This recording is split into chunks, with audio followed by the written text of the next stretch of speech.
Number 1 for Christmas, though. Top of the Premier League. You're Liverpool. Amazing. Oh my gosh, it's going so well. I'm beginning to believe. Oh, that's the worst. It's the hope that kills you. Yeah, that's I know. So I made up this quite elaborate story about how I'd had a blood transfusion. And I said the midwife had told my mum it's Kevin Keegan's blood. So my first experience in the press box was massively pregnant with twins. And the great thing about Mumsnet is it's basically a window into, British life. Yeah. Brought to you by SkyBet. Welcome To our brand new YouTube channel, Not Just Football.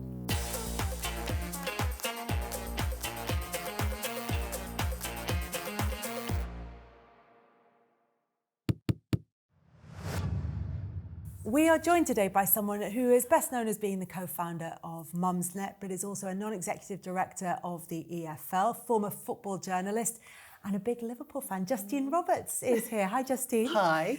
As far as the start to the season has gone, it couldn't have gone any better for Liverpool. They went into the international break, top of the Premier League, top of the Champions League. This is meant to be a transition season, and now the stakes have been raised. And don't forget, we didn't buy anyone. We didn't buy one new player in Chiesa, but he's not played, and he may never play by the looks of things. So I thought Arnie would be good. I've read everything about how we chose him and everything, and he did seem they chose really sensibly, but I didn't expect it to go this well, and I'm beginning to believe. It's the way that Liverpool have played themselves into the season, isn't it? Yeah. You're starting off getting the results without necessarily the performances. Not necessarily, but we've been that little bit tighter in the back, and the midfield suddenly is clicking, and we've got Gravenberch doing his thing, and I think I always said to my daughter, who's a massive Liverpool fan too, I said, that Arnie is going to be the Bob Paisley to Jurgen's Bill Shankly. Yeah. That's what that was our hope. And, so far so good, right? So what was your era then of starting to support Liverpool? When was that? My first year of being a Liverpool supporter was 1974. I was 7 years old. And so I caught the very end of Bill Shankly and that amazing, I remember the FA Cup final was, we beat Newcastle 3-1. We absolutely demolished them. And I watched that as my first sort of big, exciting football match there where I supported Liverpool. Yeah. And it was, of course, all-day coverage then as well. You could properly get immersed in the cup final. I used to love the FA Cup. Yeah. It's one of the most exciting days of the year. And now it's not quite the same anymore, is it? It's just another big game. But you would literally watch all those ridiculous quiz shows with people from supporting each team and watch them on the coach and wondering what they were going to eat, and it was just it was crazy, and that was a big, seminal moment. And then we had the shock of Shankly leaving, and several shocks later, I think we're used to these shocks, our heroes suddenly departing, of which obviously, the biggest one in my lifetime was probably Kenny Dalglish, when we were all in complete shock. Me too. Well, you must have been quite shocked. I don't know, were you shocked? Yeah, genuinely, really. It happened a couple of days before he actually left. He just kind of made his mind up and that was it. And then it was suddenly announced and we sat at home and listened to it on the radio. We knew it was coming, but at very short notice, but sat on listened to it on the radio with everybody else. That was it was really strange. So on teletext, real life? Yeah, not even that. Oh, really? Not even, because it took a little while to get through on the teletext. So it came through on a press conference. God, well, I was working in the city then, so it came on my Bloomberg ticker. Yes. And I just remember, I couldn't speak for about 2 hours, and then you do that whole thing. Is it true? It can't be true. Yeah. Is it true? And then I was just depressed for about a week. But when you've seen so much change, when you've seen Shankly go, then you can't. That there were lots of younger fans who were sort of tearing their hair out about Jurgen Klopp moving on and about what was going to come next. But when you've seen it happen, when you've seen, and Liverpool's a club that idolises its managers. Yes. But when you've seen change happen, you sort of a bit more, I don't know, philosophical about it all. Yeah, I mean, I will admit to being a bit depressed at the Jurgen news, but I thought the club handled it all really well, apart from, and we may end up talking about this, the contract situation, because I think that's a hangover of probably my guess, you might know, is that Jurgen didn't want to say to people, I'm definitely staying. And then we are in this situation where three of our best players are going to be out of contract. So that's another reason why I can't get too excited about what's happening at the moment, because a little bit of me is just worried. Or, how are we going to replace these three irreplaceable players? And can we still, pull something out of the hat? Yeah. But you're right. The longer question is, you kind of have a faith in the club as a club, and the community to just do the right thing and get it right in the end. I have a bit of that. So even in the darkest moments, I kind of, summed up by You'll Never Walk Alone, I still think there will be a light at the end of the tunnel. We haven't asked yet why Liverpool. Yeah. Yeah, I know, and that's a good question. I was born in Godalming in Surrey. There were my local team. Well, I didn't have one, but the nearest sort of football league team would have been Aldershot, which I think must have been in the 4th division. So I didn't really have a team. My brother, my elder brother, just wasn't really a football fan, but took an interest in Leeds because they were the best team. Yeah. And I much preferred the colour red. Liverpool were about the second best team, but also they were kind of more exciting. Leeds were sort of the roundheads to Liverpool's Cavaliers, I think. And just more glamorous, and the crowd was more fun, and they weren't as brutal on the pitch. And even at 7, I could see that. Yeah. There was a difference between these two, and I wanted to go with the fun ones. So the red fun ones was my idea. My brother fell out of football quite quickly. None of my family were very interested in football. My dad was a rugby man, but I carried on my passion, and it just stuck with me and grew and grew and grew. And I would go into school covered with, my red scarf and my red football bag with the Liverpool team on it, and my red pencil case with Liverpool all over it, and my stickers everywhere. And in art, they'd say, "What's your art picture going to be?" And I'd do a dot painting of Liverpool rules okay. And it was just really odd because it was a girls' school in Surrey, and there was just no one else doing No that. family connection, Nothing no, at yeah, all. it was just something that's and I've always felt a bit embarrassed about it because that thing where you're a sort of fake fan and an armchair fan. So I made up this quite elaborate story about how I'd had a blood transfusion. I did have a blood transfusion as a baby. And I said the midwife had told my mum it's Kevin Keegan's blood. And I kind of began to believe this story because I told it so much with a straight face.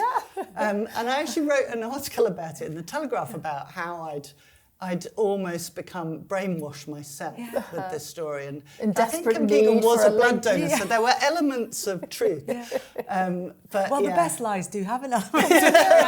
Exactly. So that was my way of getting through the fact that, I was this sort of slightly Surrey-based Liverpool fan. But I only ever saw them playing when I was young once, and my dad took me to QPR Liverpool.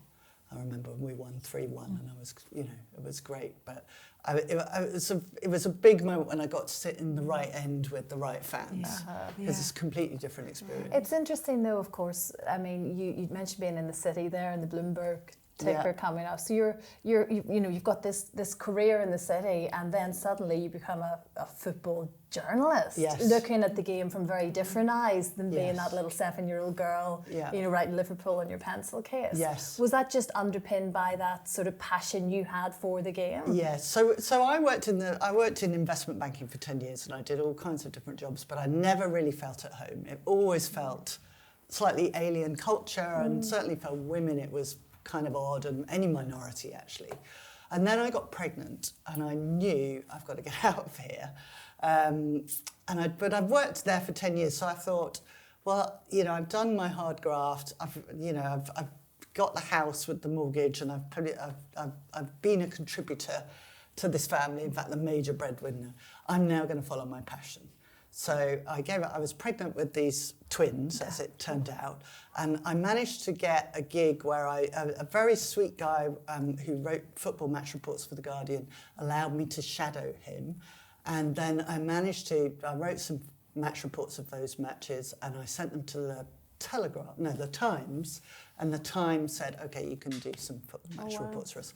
So I was getting bigger and bigger and bigger with these twins. So my first experience in the press box was massively pregnant with twins, with some of the slightly antediluvian managers making some slightly, comments that they wouldn't get away with these days about, you should be up with your feet up, what are you doing here and stuff like that. But, and there weren't very many women doing that then. But it was my passion. I loved it. The only thing was when you're writing match reports, you're desperate for nothing to happen in the last 10 minutes of the game. Yeah, of course. You'll know this. Everyone in the ground wants late drama. I've planned what I want. Yeah, of course. And so you're actually praying for the dull, a really dull. Actually, from the first half onwards, when you've written your intro and you've kind of worked out how you're going to end it. So that's a bit of a shame. And of course, I don't know. I mean, I have to be careful what I say in present company. But generally, footballers are not that friendly. And I'd grown up thinking they're my idols. I mean, they're very serious and obviously, and they're also kind of fated human beings and everyone hangs on their every word. So you turn from, I was fangirl to trying to get a quote off them.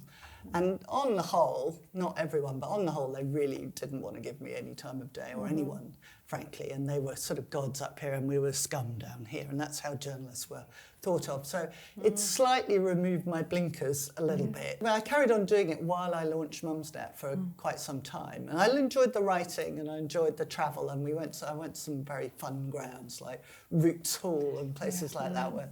and my love for the sort of fans and the communities grew from that. But being the spectator again is kind of... Yeah, I think that feels much more comfortable. It's more fun, singing in the cop than it is trying to get a quote after the game. I can. Especially from people who've lost or not played very well. Yeah.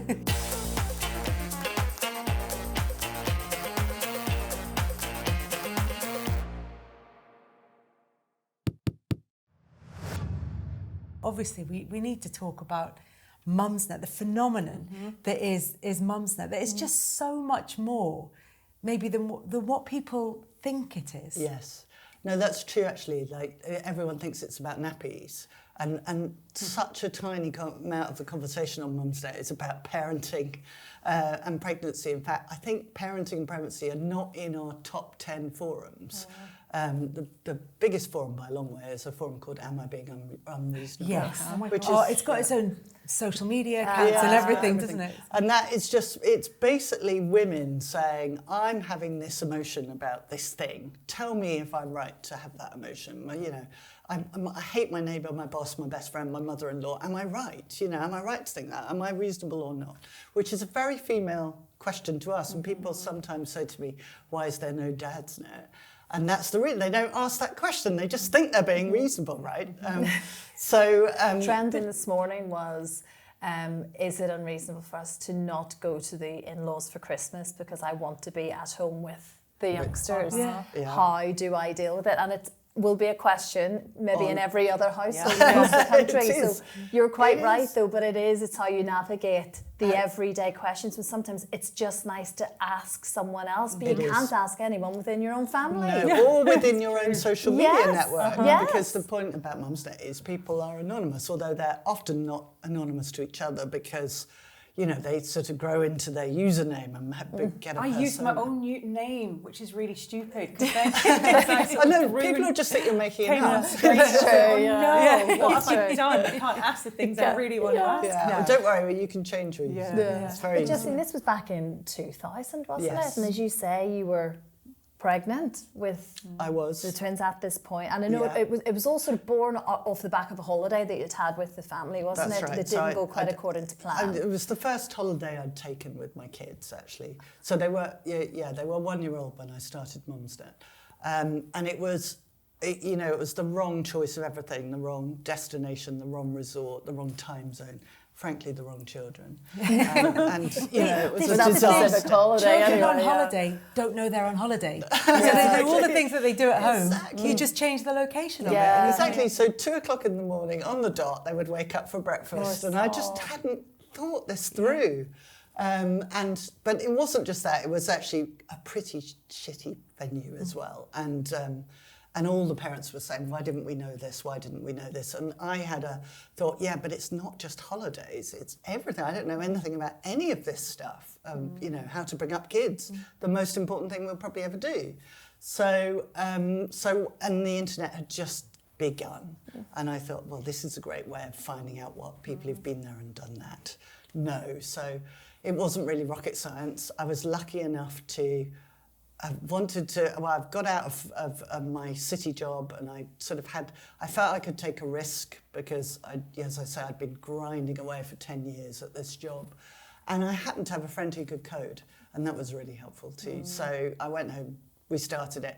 I fully expected within 3 years to have sold out for £1 million, be sitting on a yacht somewhere. It didn't quite work out. But, you know, here we are 25 years later, actually. Next year will be our 25th anniversary, and we have 10 million people using it. Exactly, and how much of ahead of the curve you were. Because 2000, like that's 24 years ago. We all think of, you know, if you were to start that now, we could probably maybe all figure out a way of doing some version of it. This was back in the day when it wasn't being thought about, really. And you came up with this concept that became this huge brand with huge political clout. And that became a very powerful tool as well. Yeah, I mean, it was actually quite hard because everyone was on dial-up. I don't know if you remember. Do you remember those awful noises? And you used to get CDs on the front of the paper at the weekends that you could kind of put into, and nobody knew what they were doing. They were this has given me the internet. What other equipment do I need? Exactly. And there were a lot of people, particularly because we tried to raise money, and then the dot-com bubble burst and there was no money, which turned out to be quite useful. But there were articles being written in newspapers like, the internet is dead. That's it. You know, this was a flash in the pan. We don't need to worry about it anymore. So, you know, we sat there for about 5 years with no money, just doing it out of a back bedroom. But I guess what happened was people started using it. So people started connecting and using it. And, you know, initially I would have a whole load of usernames and I would go and ask myself questions. And then I'd answer it with another username. And that was useful because I had lots of questions and didn't really know the answers, so could give lots of answers. But then one day, my friend rang me up, she was pregnant, said, I'm having these pregnancy palpitations. What do I do? Do you know anything about this? And I said, I do know about this, but you're going to have to ask on Mumsnet. And I felt a bit guilty, so I rushed on to answer, and 2 people had answered. And I just thought, wow, this is actually taking something. There's nothing people love more, not than answering a question, but correcting someone else's answer. So it's playing into the psychology. You see one answer, you're like, that's not quite right. I really need to correct this. And the great thing about Mumsnet is you do get the real nuance. You get not just an answer of how to get my baby to sleep, but how do I get my baby to sleep when I've got a 7-year-old who gets up at 2 in the morning and they share a bed, and and you get these really detailed, nuanced answers to things. But ultimately people, they come for those questions, but they stay because they have a window into people's lives. You know, the threads about mother-in-laws and neighbours and bosses and parking wars and things. It's basically a window into British life. Yeah, it's a conversation, really, isn't it? Constantly. It's kind of entertainment, to be honest. The other thing that occurs to me when you mentioned Dadsnet earlier and the fact that it doesn't exist, it's one of the few places where the default is the female word. So really it's ParentsNet. But mum is the word that stands in for that. And that happens so rarely. Usually it would be the kind of male equivalent. Yeah, no, you're right. I mean, when we actually named it, we did think of ParentsNet because I kind of I didn't want it to be women look after all the baby stuff. But ParentsNet sounded so boring. It does, doesn't it? There's something really boring. Exactly. So what we do is it's Mumsnet by parents for parents, and it's used by lots of dads, actually. I think it's 15% men who are lurking and asking questions. It terrified my ex-husband. He came home. I came home one day and he went, what's Mumsnet? And I said, and I started to giggle because I was like, what did you ask? He said, I just said, can I give our daughter, she must have been about 18 months at the time, 18 months 2 maybe at the time. He said, I just said, can I give her fish fingers? And he said, some people are like, yeah, that's fine. He said, but there were quite a lot of women who wanted to tell me that if I wanted to give my child processed food, that it would be on my head. And he Really? went, I didn't, and he couldn't filter out. Yeah. I think it's because certainly then the experience of parenting for men is different Yes. from the experience of parenting as a woman, very generally speaking. And he couldn't filter out that because he hadn't been to the mum and toddler groups where you've got the judgy mum who sits in the corner and says, oh, mine's doing this at this stage. Shouldn't they be sitting up like that? Shouldn't they be? Well, he couldn't filter that out. It was really interesting. Well, he was lucky because there is a classic Mumsnet response to any anecdote where a husband or partner is behaving badly, and that the acronym is LTB, which stands for Leave the Bastard. Yeah. So he could have got that. It was just fish fingers. It was okay. It was just fish fingers. It was, yeah. There's that sense of community, isn't it? I mean, it's so important, isn't it? And I suppose that's had to evolve since 2000. I mean, it's got so big. So now it's lots of little communities within the community. But we moderate really quite hard. We make a real effort to keep it civil because there are a lot of angry people out there, as we know. So we ban a lot of people. We delete a lot of comments. We've always had a professional mod team, and I think that's the reason why Mumsnet's still here. Actually, is because we try and make it as collaborative and civil a place as possible. And people therefore could get really good answers, and which they do. They get really good answers, and there's generally a proper conversation, even about difficult issues, like we're in the polarised world, many difficult issues. We don't filter it, so you only see opinions that you agree with. We're the sort of opposite of kind of, perhaps you could argue more modern, but also I would argue more dangerous forms of social media. So you are confronted. How do you keep on top of that, though, and how do you manage? Well, we have a professional mod team. We invest in it. We everything gets a human response. We use AI to flag things, but everything then goes through a human, and we give our moderators a lot of leeway to basically do the grown-up right thing, So they're like referees, but like the best referees, you don't really notice them. So they're not like, well, we all know who they are, those referees who are brandishing cards and making a big spectacle. They are the grown-ups in the room, and we try really hard, and we will ban people if they just a pain in the arse, because ultimately we have a vision and a mission which is to make parents' lives easier, and if what's going on Mumsnet is not doing that, we'll call a halt to it and we'll stop the conversation. Christine mentioned that the political clout that Mumsnet had earlier, and I think that's fascinating. I don't imagine that was something that you thought it would become. How much do you know about how seriously the views of Mumsnet users are taken politically? Well, I mean, we know that we've been called in at manifesto time to ask what our users want to see in manifestos. We've had several policy successes around areas like miscarriage care and premature sexualisation of girls. We're talking to government. I literally had a meeting yesterday about the new AI regulation that they're going to put in. So we're used to being consulted on stuff, and we get very, very consulted around election time. So, I'm not blind to what's going on here. Yeah. This is the female vote in this country is traditionally less tribal. It's more up for grabs, and we've got 9 million people who vote. It's a big constituency. So they definitely come a-calling when there are elections in the offing. And most politicians, are quite good at communicating direct with the public, and they do quite well, and they like it. But as long as they don't make the mistake of thinking all mums are going to vote the same way. So the moment they do that and don't realise actually, and it's not just childcare that women are interested in. They also, by the way, care about the economy and defence and things like that. So as long as they don't patronise, and they're prepared to engage properly, then it's a good experience, I think, both ways. Yeah. Do you notice real peaks and trends at certain times politically? Obviously, we've just been following the elections out in the US as well, with a female potentially president, and how that sadly not. No. Whenever there's any big news or political event, our traffic goes through the roof, as you'd imagine. So.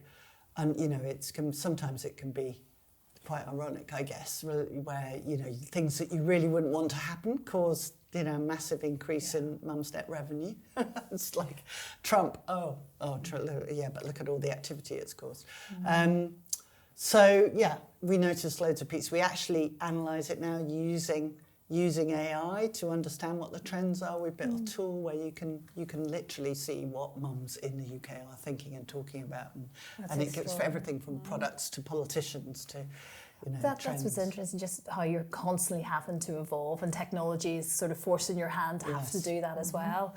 And it's interesting how when you started back in 2000, Justine, how now you, the community you have created and the vision you had back then, you are now not part of that anymore, because your children have grown up and you're not maybe as in need of that sort of community like I would be with a 6 and a 3-year-old right now. So it's interesting how you're still obviously clearly very, very much part of what Mumsnet is, but your team have had to evolve to constantly keep in the loop with those that are your users. Absolutely. I mean, I am certainly no longer the target market. That's so fascinating though, isn't it? It happens so quickly, we know that. It happens so quickly. And I think I mean, if you think about, you know, you've got to stay close to the customer, haven't you? And it was very easy for me early on because I was the customer effectively. You know, I had all the issues and the problems. And now we have to work, I have to work much harder as a leader. I have to do the deep dive focus groups and really understand, because I'm just not as up with it as I was. So I have two choices. I had to get out the way, which is one, you know, maybe I should do that, or I have to stay really close to the customer and really work hard at it. So I try at the moment to work hard at it. Maybe one day I'll get out the way. No, it's so interesting, isn't it? Yeah, because it's everything's evolving constantly. I can't keep up with the latest platforms and what you're supposed to be doing. I mean, we're all in the same but it's boat. like everything. It's your team, isn't it? You know, it took me a long time to learn how to kind of become a better leader and manager, because as founders you don't do that. You try and do everything yourself. You want to take every decision. But yeah, I had to have a word with myself and say, I'm not very good at this. I've got to go and learn or stop doing it, because you can't take every decision or you can't grow. And you have to hire people who are better than you at everything. And that's how you scale ultimately.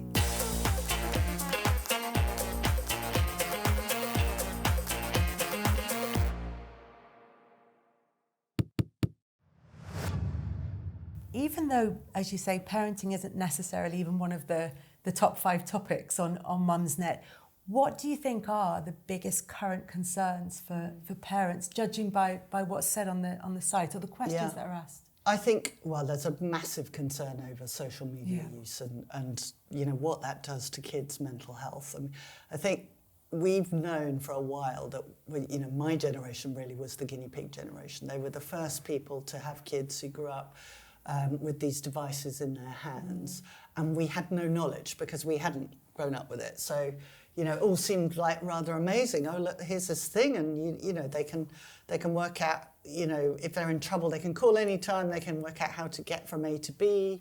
What an amazing thing! And we just hadn't really thought through how addictive they are by design and how dangerous that might be to them. And it is. You know, unfortunately, I think a lot of the evidence coming out now is it is really bad for kids' mental health. So I think as parents, you know, there is beginning to be a realisation that collectively we've got to set some rules, because no one else is going to do it. And big tech, quite frankly, are going to keep just trying to make our kids addicted to these things. Well, there's lots of reports that a lot of the Silicon Valley kind of big cheeses don't give their kids smartphones. And the other thing they do is put their fonts really big on their phones, which is what I've done to try and protect their eyesight, which is just an aside. But they don't give their kids access. No, they to don't. These and sites. I realised that when I visited a friend who was quite senior at one of the big tech giants, and she had a party, and I spoke to all of them. They said, no way would I let my kids anywhere near those devices. Till they're 16 at a minimum. So we have been a bit, going through an experiment, and I really hope that it's another thing government is currently thinking about legislating on, really put some boundaries in. So I think that's a big issue for our users. I think, the cost of living is another one. It's, it's really tough, and people are, in tough situations getting food on the table. Schools, and, enough teachers in the schools to teach. So all the stuff you'd expect, and all the bits in between them, so from the personal to the political, it's all going on Mumsnet. But I think this phone one feels like something that we as an organisation need to be very vocal about, because the big tech companies, they want to talk about online safety. They're happy to talk about that. They don't want to talk about online addiction. And it's the online addiction, I think, that's causing the bigger problem now.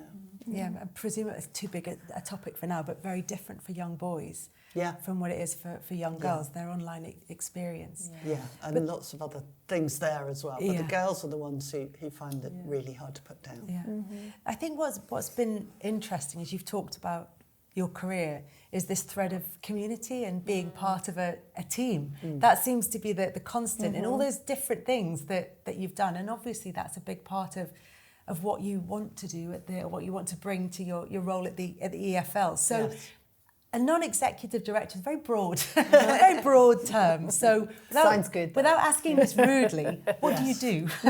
So, well, in its simplest form, you're there to sort of offer governance and sort of the benefit of your experience. And I do that there's about roughly a board meeting a month, and we discuss all the issues that are related to the clubs. The board is overweight club representatives from all three divisions. So, and then there are, only three non-execs. So we're definitely not setting the rules. We're offering kind of guidance. We're offering suggestions from how things are done outside of football. We're offering, a sounding board. And generally, in terms of the big issue, I think, that's going on at the moment is the football governance bill and the redistribution of football and how the pyramid becomes sustainable and fits together. So thinking about, how you interact with government, how you interact with PR and the message, but just doing what you can to sort of add whatever experience you've had to get the most sustainable result for football, really, and particularly for the 72 clubs in the EFL. Yeah, and actually at the moment we're just having this week of action with the EFL and seeing how important it is that local clubs are that link support system for so many things for so many people, and I guess even more so now. We've discussed cost of living crisis and issues that you're having on Mumsnet, and I'm guessing it's the same thing in football, and actually they're there to help, but a lot of pressure is put on the clubs. You're so right. I think it's something like 80% of the population lives within 15 miles of an EFL club, and we know how important those communities are and how much standing the football club has and how much good they can do. So I think the charity arm of the EFL has which is called EFL in the Community, we did a little analysis of the impact, and they caused £1 billion of social impact last year. So there's so much good that can be done via a football club. If you think about young boys and how you influence young boys, it's just so much easier via football than it is via, directives in schools. So I think, that community aspect is what is really powerful about these football clubs, and we really need to look after them and realise that they're assets beyond just the kind of finances and beyond just the beauty of the game, which in itself is something worth preserving, but actually the local communities and the good that can be done via football that we saw in COVID, that was a brilliant example, is just something really worth preserving. I think that's particularly interesting when we're looking for, and we talk about role models very generally and with big broad brushstrokes, but actually providing young boys, because there are plenty of guys out there who are happy to be negative role models and can be very attractive, very seductive, and their ideas can draw young boys down paths that we don't want them to go on. But having those positive male role models and rounded individuals is so important. Totally. And, very simple level, it's really healthy to spend your time playing football and worrying about that. You've got, your Andrew Tates or whatever, and football has a lot of work to do, but the EFL is doing the hard yards on trying to become more inclusive. It has lots of programmes to address that, more representative and all that kind of stuff. And looking after minorities and looking after, making sure that we're, really thinking about minorities and how they're affected when they go to match days and stuff like that. So, these are much better role models than your Andrew Tates of this world. And so, the work that can be done is sort of beyond measurement, really, when you start thinking about role models. And it's just really important that we think of the whole pyramid and what without the pyramid, where would the Premier League be? I mean, if it lost promotion and readily, I mean, they could break off and become a satellite thing, but where would the fun be in that? The biggest game of the year is the playoff final into the Premier League. Yeah. And also even the national team. When you look at the men's team, the men's national team, such a huge percentage of those players have come through the pyramid. They've come through the EFL. Yeah. They had that whole, made in the EFL campaign that they were running. Yeah, we need the EFL to produce our talent. I mean, not just in players, in referees. We need the pyramid. And I think, that football's been unable to kind of reach a settlement that works for the pyramid by itself. So hence we're going to have a regulator. We have to recognise, as we said, the social value in these football clubs, and we have to do our best to try and make the pyramid fully sustainable. And I think the regulator is going to do that. So we welcome the arrival. You don't take on small jobs, do you?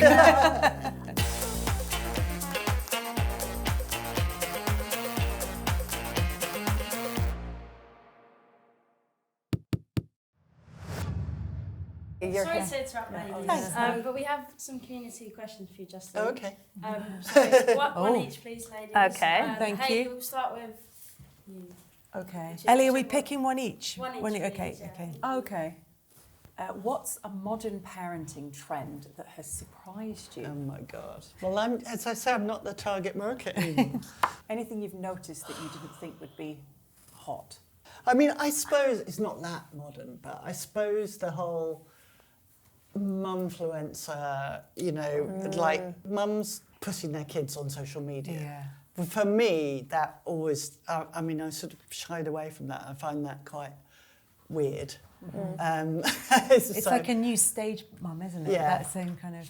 Yeah, and I just, again, like my mantra in life is no judgment, right? We do what we can to get through when we're busy and all the rest of it. But I just personally try everything I can not to. I'm useless at social media. I'm terrible. Like, I have no profile. I can't do Instagram. I just don't know what to say or how to say it because I just am so private. So for me, that feels like, I'm sort of envious that they're able to do this so freely. But I find it quite odd. Yeah, there's a lot of smoke and mirrors around it as well, though, aren't there? Well, that sense of, here I am struggling through on my own and making handmade snacks for the children that are Instagrammable. You're like, you've got a nanny and you've got your help at home and you've got there's no way people stop are trying to doing make that. me feel bad about myself.